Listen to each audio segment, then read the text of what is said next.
mu mel ni nag ba tey ci li ngeen doon xeex bokk na ci ñu gis fan yi passé ngeen développé benn argumentaire ci la ñu réinstallé kii di président assemblée nationale actuelle Ousmane Sonko ca pencum ndaw réew mi yéen ngeen wax ne juridiquement warul mën a nekk maanaam bu ñu sukkandikoo ci ay charte loolu fan ngeen koy teg bu ñu gisee ne sax njiitu réew mi saisir na conseil constitutionnel pour am avis am waaye daal ci biir magistrat yi daal wuute am na ci daal ci ni ñuy développé réintégration Ousmane Sonko à l'Assemblée nationale.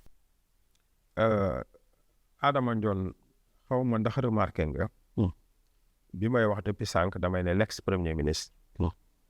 tuddewuma ko titre président assemblée nationale. parce que j'estime que c'est une fonction qui a été usurpée. Comment? bind naa. bi ñuy bëgg dellu assemblée nationale. ne il est juridiquement impossible moom mu dellu assemblée nationale.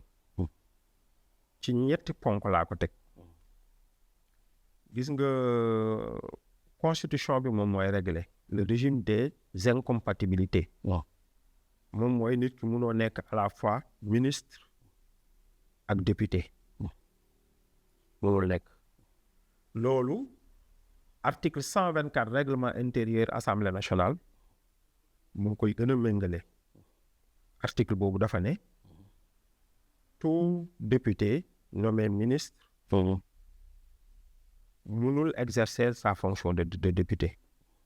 nga ko nekk soo xoolee foofu par rapport ak situation Ousmane Sonko. Ousmane Sonko dafa nekkoon d'abord premier ministre. dem nekk député. nee na suspendre na kii yom bëgg dellu assemblée nationale. xam nga lan moo doon logique. moom mooy moom biñ ko nommé député biñ ko élire député moom mu démissionné ñu démissionné d'abord parce que loolu sax lañ doon yàgg def très souvent su élection législative amee gouvernement bi dafay démissionné président nommé waat. mais lu indi terme ay démission wala suspension luy ko ci fi indi. waaw léegi démission ak suspension bi man sax foofu du ma ci insister parce que moom ñenn ñi nee nañu démissionné na woon moom dafa ne suspension la. man nangul naa ko suspension bi. nangul naa ko ni. moom dafa suspendre son mandat nangul naa ko loolu. donc dañu demee ci hypothèse boobu dafa parce que bëgguma ñuy kii ci ay termes démission wala suspension. parce que wax na ni démission peut-être que kii de langage la. mais gis nañu bi ñu doon installé assemblée nationale. gis nañu ni que kii nga xamante ni moo doon doyen bi. moom dafa ne moom dafa suspendre. donc mën nañ jàpp ni suspendre. donc ci hypothèse boobu laay dem. maintenant suspension boobu. pour mu waroon mën a am effet. mu waroon mën a dugg dans le cadre de l'article 124 du règlement de l'Assemblée nationale dafa doon fekk parce que chronologie bi dafa am solo article bi maa ngi koy rappeler dafa ne woon da ngay nekk député ñu nommé le ministre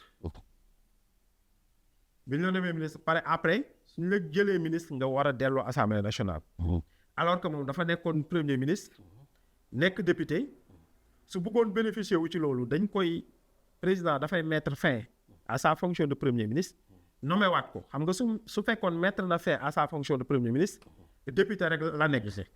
donc le fait que mu nekk député moom mooy jiitu nu mu nekkaatee ministre. donc day dugg dans le cadre de l'article 124. après su buggee dellu. du nekk problème donc chronologie bi dafa am solo.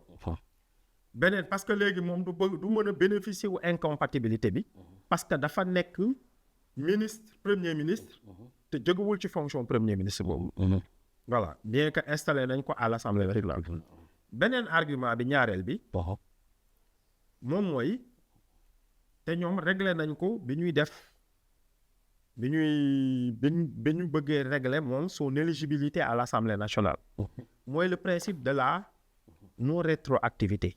de la loi loolu dafa am solo.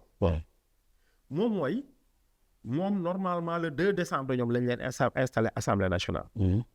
Alors que liy régler loi organique bi nga xamante ni dafay permettre député suspendre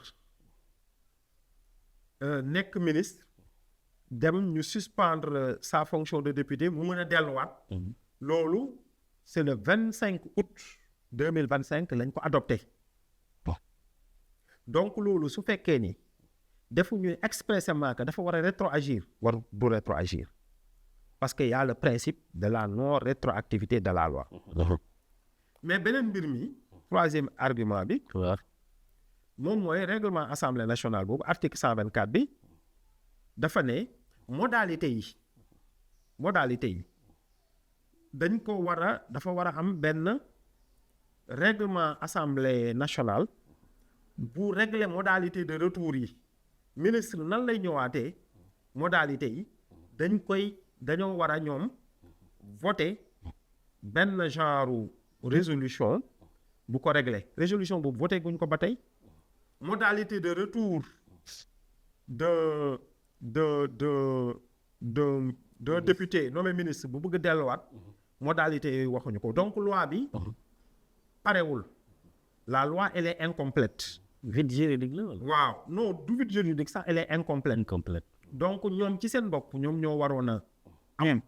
benn bi mooy rétroactivité bi comme niñ ko defee ci article L27 et L30 bi léegi wax ko expressément que loi bi dafay rétroagir comme niñ ko defee pour mu précis.